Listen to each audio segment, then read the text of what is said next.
Bom pessoal, aqui é o Fernando, professor de Física, estou aqui para gravar mais uma videoaula com vocês. Nessa videoaula a gente vai estar falando aí sobre o conceito de força, né? Estamos aí na reta final do nosso volume 1, onde estaremos estudando um pouco de dinâmica, né, as leis de Newton, e um conceito fundamental para que a gente possa falar sobre essas leis de Newton é o conceito de força. Nessa videoaula de hoje a gente vai ver o que é unidade de medida, classificações, né, o que é força resultante. Apesar de que muitos desses conceitos a gente já vem trabalhando aí em aulas anteriores. Ok? Então vamos lá, vamos dar prosseguimento aí. Bom, primeiramente, o que é a força? Né? A gente já tem aí um conceito diário de força, que é quando a gente empurra algum objeto, quando a gente puxa algum objeto, quando a gente segura algum corpo. Nós dizemos que a gente está realizando uma força.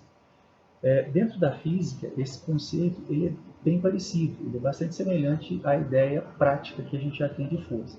A gente faz aqui apenas algumas especificações a mais. Né? Então, primeiramente, o que é a força? A força é uma grandeza vetorial. A gente já vem trabalhando algumas aulas aí com esse caráter vetorial da força. É uma grandeza vetorial, portanto, ela precisa de módulo, direção e sentido para ficar completamente definida. É uma grandeza vetorial que resulta da interação entre dois ou mais corpos. Né? Sempre que a gente tem dois ou mais corpos interagindo, essa grandeza vai surgir, ela pode surgir. E como resultado dessa interação, a gente vai ter uma aceleração, que é uma alteração no valor da velocidade. A velocidade pode aumentar ou diminuir, ou uma deformação do corpo. Então, a força é o agente físico responsável por alterar o estado de movimento do corpo, ou seja, produzir nele uma aceleração, aumentar ou diminuir a velocidade dele, e além disso produzir uma deformação. Então esse é o conceito físico de força, que se a gente parar para analisar a nossa ideia diária, está bastante semelhante. Né? Quando a gente aplica uma força sobre um corpo, quando a gente puxa algum objeto, a gente está tentando tirar ele do repouso, muitas vezes. Então a gente está querendo aumentar a velocidade dele, ou seja, tem uma aceleração envolvida. Ou se ele já está em movimento, a gente quer aplicar uma força para pará-lo. Então também existe uma aceleração envolvida. Ou ainda, a força que a gente aplica pode quebrar, pode amassar, pode produzir uma deformação. Então, a ideia de força que a gente já tem no nosso dia a dia, ela é bastante semelhante ao conceito físico. É o agente físico responsável por alterar o estado de movimento do corpo ou produzir nele uma deformação. No sistema internacional, a força é medida em newtons. A gente já vem trabalhando com a força medida nessa unidade. Né? Nós já, inclusive, resolvemos exercícios aí, calculando força resultante com as forças todas elas expressas em newtons. Essa é a unidade do sistema internacional. Mas, na prática, a gente tem uma outra unidadezinha que é muito comum de aparecer, que é o KGF, quilograma-força. Tá? Aqui nós vamos representar aqui, abreviar por KGF. O que é o quilograma-força? Quilograma-força é a força que a Terra exerce sobre um objeto de massa 1 kg. Por exemplo, se eu seguro 1 kg de sal, né, a força que eu estou exercendo para sustentar esse quilo de sal é uma força de 1 kgf. Tá? Então, 1 kgf é a força que a Terra exerce sobre um corpo de massa 1 kg. E aí, muitas vezes, a gente precisa transformar esse kgf para o sistema internacional. Então, uma relação que a gente vai usar é essa daqui. Olha. 1 kgf corresponde a 10 newtons. Ok?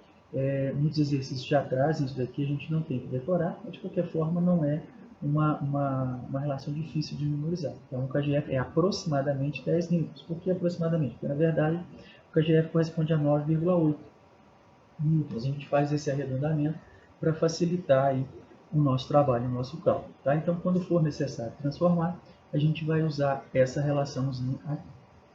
Eu coloquei aqui um esqueminha, né, uma pessoa puxando aí uma caixa. Então vai aparecer uma força, nesse caso aqui sobre a caixa, né, uma força horizontal para a esquerda. E aí a gente tem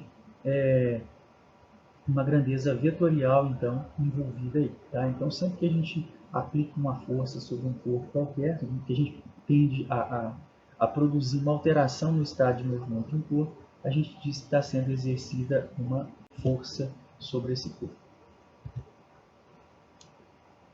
Um instrumento que a gente usa para medir forças é o dinamômetro. Tá? Ele é esse aparelhinho aqui. tá? Provavelmente no laboratório vocês vão realizar experimentos com ele ao longo do ano. Ele vem graduado, aqui no seu estado para vocês verem a imagem, ele tem uma graduação em Newton, um lado, e do outro lado ele tem uma graduação que pode estar em KGF ou em GF apenas. Nesse caso aqui parece que esse dinamômetro estaria graduado em GF. O que é esse GF? É grama-força. Então o grama-força seria a força que a Terra exerce sobre um objeto de massa 1 grama. Tá? O quilograma-força, a força que a Terra exerce sobre um objeto de 1 quilograma. Então, o que interessa é que o dinamômetro ele é o aparelho que a gente utiliza para medir forças, né? Que normalmente ele já vem graduado no sistema internacional, que é o Newton. Né? Esse daqui ele tem 2 graduações. Então, esse aqui é o aparelho que vocês vão encontrar no laboratório para medir forças. Mas acredito que muitos de vocês já devem ter visto esse aparelhinho aqui, né? Uma balancinha antiga que o pessoal usava ou usa até hoje para medir, para pesar ferro velho. A gente vê isso em algumas situações aí, um dispositivo prático, né, pequeno, de fácil uso, fácil utilização, que serve para estar medindo as massas. Isso aqui é um dinamômetro, né? Então isso daqui, muitas vezes ele vem graduado não em quilogramas ou em gramas, ele vem graduado em KGF. Né? Então um exemplo que talvez muitos de vocês conheçam o dinamômetro nesse formato. Mas os de laboratório são esses aqui, na figura esquerda aqui, que a gente vai estar utilizando aí para medir as nossas forças em algum experimento que a gente for fazer no laboratório. Continuando, a gente tem a classificação das nossas forças. Bom, as forças elas podem ser classificadas segundo alguns critérios. O primeiro deles é o tipo de interação. Tá? Então, com relação ao tipo de interação, as forças elas podem ser forças de contato ou podem ser forças de ação à distância. O próprio nome, ou os próprios nomes já sugerem para a gente do que se trata cada uma delas. Né? Forças de contato são forças que surgem quando há contato físico, quando há contato direto entre os corpos. Né? E a de ação à distância são aquelas forças que não exigem esse contato físico para elas existir, para elas se manifestarem. Então, quanto ao tipo de interação, a gente tem aí essas duas classificações: forças de contato, que surgem quando há contato direto, contato físico entre os corpos, e as forças de ação à distância, que são aquelas que se manifestam mesmo sem haver um contato físico entre os corpos. Exemplos de cada um. Então vamos ver aqui. Primeiro eu coloquei aqui algumas ilustrações onde a gente tem forças de contato, né? Umas pessoas puxando aqui a corda, né? Aquela brincadeira de cabo de guerra. Então tem um contato físico com a corda para que essa corda transmita a força até lá ao outro lado. Aqui uma criança empurrando um carrinho, então tem um contato físico entre a criança e o carrinho. Um jogador com a bola de futebol, o pé dele vai aplicar uma força sobre a bola, então tem um contato físico entre o pé e a bola. Então aqui são exemplos de forças de contato, onde há a necessidade do contato físico entre os corpos, né, quer seja pé, bola, criança, carrinho, o soldado e a porta, então tem a necessidade de contato físico entre os corpos para as forças se manifestarem. E eu coloquei aqui também um segundo grupo de exemplos, que são exemplos de forças de ação à distância. Né? O primeiro exemplo aqui seria a caricatura do Newton, né, embaixo do pé de maçã, e a maçã caindo na cabeça dele. Ou seja, essa maçã, para ela cair, quem aplicou a força sobre ela foi a Terra. Só que não houve necessidade de contato físico entre a Terra e a maçã para que ela caísse. Né? Mesmo os dois estando a uma certa distância, surgiu uma força de interação entre eles, fazendo com que ela caia. Assim como a Terra exerce uma força sobre qualquer corpo que está aí nas suas proximidades, puxando ele para baixo. É a força gravitacional. Né? Essa força gravitacional é uma força que não exige contato físico para ela se manifestar. A gente fala que é uma força de campo. A gente vai entender lá na frente o que é isso. Tá? Mas é uma força de ação à distância.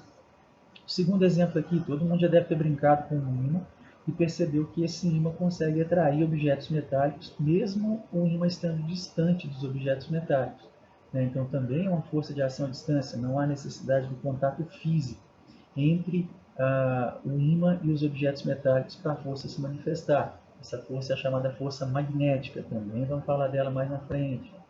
E aqui também uma situação interessante, né? Vocês já devem ter percebido que se a gente pegar o pente e atritar ele com o cabelo, e depois aproximar esse pente de pequenos pedacinhos de papel ou dos próprios fios de cabelo, esse pente vai conseguir atrair esses pedacinhos de papel ou vai conseguir atrair os fios de cabelo. Então também aqui a gente tem uma força em que, depois que a gente atritou ele com o nosso cabelo, a gente aproximou ele dos pedacinhos de papel, não há necessidade do contato físico entre o pente e os pedacinhos de papel para eles serem atraídos. Esse pente vai conseguir atrair os pedacinhos mesmo estando a uma certa distância dele. A mesma coisa com os fios de cabelo. O pente vai atrair os fios de cabelo mesmo sem contato direto com ele ali. Essa é a força elétrica que aparece aí, que também é objeto de estudo nosso aí futuramente. Ok? Então aqui são alguns exemplos de força de ação à distância. A força gravitacional, que a Terra exerce sobre todos os corpos que estão próximos da sua superfície. A força magnética, que todos os corpos magnéticos exercem sobre corpos metálicos. E a força elétrica, que vai aparecer aí entre corpos eletrizados, como nós vamos ver, entre corpos eletrizados e nêutrons, como a gente vai ver futuramente. Tá? Então são alguns exemplos de forças de contato e forças de ação à distância presentes aí no nosso dia a dia. Tá? Então essa é a primeira classificação, tá? Quanto à natureza, quanto ao tipo de interação. Né? Pode ser forças de contato ou forças de ação à distância. O segundo critério que a gente vai classificar as nossas forças é com relação à direção de aplicação. Tá? Então, com relação à direção de aplicação, essas forças podem ser tangenciais ou centrípetas. Tangencial é aquela força que é aplicada na mesma direção do movimento. Então, essa força ela pode aumentar ou diminuir a velocidade. Se ela age no mesmo sentido do movimento, ela tende a aumentar a velocidade. E se ela age em sentido oposto ao do movimento, ela tende a diminuir a velocidade, produzindo aí aceleração que pode ser positiva ou negativa, dependendo do caso. Né? Se ela age no mesmo sentido do movimento, ela vai produzir uma aceleração positiva, tendendo a aumentar a velocidade. Se ela age no mesmo, em sentido contrário do movimento, ela vai produzir uma aceleração negativa no sentido de diminuir a velocidade. O importante aqui é que a força tangencial é aquela que é aplicada na mesma direção do movimento. A força centrípeta é aquela que tem como objetivo mudar a direção do movimento. Então, essa força centrípeta é a força responsável por fazer com que o corpo descreva uma trajetória circular. Por quê? Ela vai fazer com que esse objeto, considerando aqui que eu tivesse esse pontinho vermelho aqui descrevendo uma trajetória circular, eu vou ter uma força centrípeta que vai agir sobre ele, que vai estar fazendo com que a direção dele seja alterada constantemente. Essa força centrípeta ela recebe esse nome porque ela vai apontar sempre para o centro da trajetória. Então, força centrípeta é uma força que age nas trajetórias circulares. Sempre que a gente tiver um corpo descrevendo uma trajetória circular, a gente vai ter essa força centrípeta agindo. E a finalidade dela é mudar, é alterar a direção do movimento do corpo. Então, quando um carro faz uma curva, por exemplo, a força responsável por fazer com que ele faça, com que ele descreva aquela curva, é a força centrípeta. Quando a gente tem uma pedra presa num barbante e a gente está girando isso daí, a força que é responsável por fazer com que aquele barbante descreva a trajetória, com que aquela pedra, descreva aquela trajetória circular, é uma força centrípeta que está agindo. Sabemos aí que a Terra e os demais planetas descrevem órbitas praticamente circulares ao redor do Sol. Então existe uma força que age sobre cada um desses planetas, uma força centrípeta, que age sobre cada um desses planetas para fazer com que eles descrevam essas órbitas praticamente circulares. Okay? Então, força centrípeta é a força que age sobre um corpo alterando a sua direção de movimento. Ela vai agir sempre que os corpos descrevem trajetórias circulares. Okay? Então, essas são as classificações das nossas forças. Quanto ao tipo de interação, pode ser de contato ou de ação à distância. E quanto à direção de aplicação, pode ser tangencial ou centrípeta. Bom, agora que a gente já sabe o que é força, como classificar direitinho, vamos ver situações em que a gente tem mais de uma força agindo sobre o mesmo corpo. Quando a gente tem uma situação desse tipo, que a gente tem várias forças agindo sobre o mesmo objeto, 2, 3, 4, seja lá quantas forem, a gente tem como descobrir ou como calcular qual seria uma força única que estivesse agindo sobre aquele corpo e que produziria o mesmo efeito que todas as outras juntas. Tá? Essa força única que produziria o mesmo efeito é a chamada força resultante, que a gente já falou sobre ela e também para trás quando nós estudamos a resultante de vetores. Então, força resultante é uma força única que é obtida pela soma vetorial. A gente vai falar daquelas 3 regrinhas de soma vetorial que a gente já viu lá atrás. É obtida pela soma vetorial, porque a força é uma grandeza vetorial de todas as forças que agem sobre um corpo. É uma força que, se agisse sozinha sobre o corpo, produziria o mesmo efeito das demais juntas. Tá? Então, a força resultante é uma força que, sozinha, ela produziria o mesmo efeito que todas as demais juntas. Ela vai ser obtida pela soma vetorial, aqueles 3 casos que a gente vai relembrar aqui agora. Tá? Então, essa força resultante, ela vai ser calculada, ela vai ser obtida sempre que nós tivermos mais de uma força agindo sobre um corpo. Sempre que isso acontecer, a gente vai fazer o cálculo dessa força resultante aí. Quais são os casos em que a gente tem, então, para calcular a força resultante? Vamos lembrar aqui. O primeiro deles, quando a gente tem as forças na mesma direção, no mesmo sentido. Né? Essas duas pessoas aqui, olha, esse que está aplicando uma força de 52 kgf e esse que está aplicando uma força de 38 kgf, eles estão aplicando forças que estão na mesma direção e no mesmo sentido. Então, eu posso chamar essa daqui de F1, né? E essa de cá de F2. Okay? Então, as duas agem na mesma direção, ambas são horizontais e estão no mesmo sentido, as duas estão para a esquerda. A gente viu lá atrás que sempre que a gente tem forças que estão na mesma direção, no mesmo sentido, a resultante delas vai ser obtida pela soma entre elas. Então, aqui eu vou somar, como são duas forças apenas, né? Eu vou somar F1 mais F2. Se eu tivesse um F3 ele estivesse agindo na mesma direção e no mesmo sentido, eu ia somar ela aqui. Então, aqui eu posso somar quantas forças eu tiver. Tá? Então, o que importa aqui, se a gente tem forças que estão na mesma direção e no mesmo sentido, a resultante é dada pela soma das forças. No caso aqui, 52 mais 38 kgf, isso dá uma força resultante de 90 kgf. O segundo caso é quando as forças tinham a mesma direção, mas sentidos opostos. Então, aqui eu tenho uma força para a direita, eu posso chamar ela de F1, por exemplo. E do lado de cá eu tenho uma força para a esquerda, que uma outra pessoa está exercendo. Eu posso chamar ela de F2, por exemplo. Então, se elas estão na mesma direção, as duas são horizontais, mas elas agem em sentidos opostos, a resultante é dada pela diferença entre elas. Então, são aquelas que apontam num sentido, menos aquelas que apontam em sentido oposto. A gente falou que por questão de orientação, que nós já estamos acostumados com o plano cartesiano e tudo, a gente considera aquelas que estão apontando para a direita como sendo positivas e aquelas que estão apontando para a esquerda como sendo negativas. Mas nada impede que a gente faça, que a gente use a orientação em sentido oposto, né? As que estão para a esquerda positivas e as que estão para a direita negativas. É uma questão de orientação da trajetória. A gente está acostumado a lidar com o que está para a direita como sendo positivo e o que está para a esquerda como sendo negativo. O que importa é que a gente vai somar as forças que agem de um lado menos as forças que agem do outro lado. Nesse caso aqui é uma para cada lado, então eu vou pegar a da direita, que é 98, menos a da esquerda, que é 36. Isso vai me dar uma resultante de 62 kgf. Então, esses são os dois primeiros casos aí.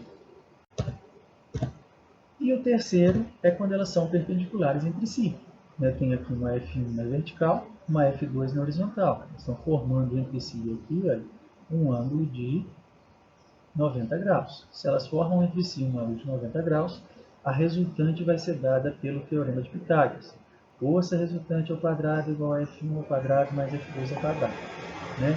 Então, são aqueles 3 casos que a gente já discutiu lá atrás, não tem nada de novo aqui nessa força resultante, é tudo situação que a gente já analisou, que a gente já discutiu, e depois a gente vai estar reforçando isso aí nos nossos exercícios. Ok? Então, a parte de força é isso aí, gente. A definição, né, o que é, a classificação que a gente viu, e como calcular a força resultante em algumas situações aí. Tá? Então, um conceito essencial para que a gente possa ver as 3 leis de Newton aí na nossa próxima aula. Então, era isso nessa aula de hoje. Um abraço e até a próxima.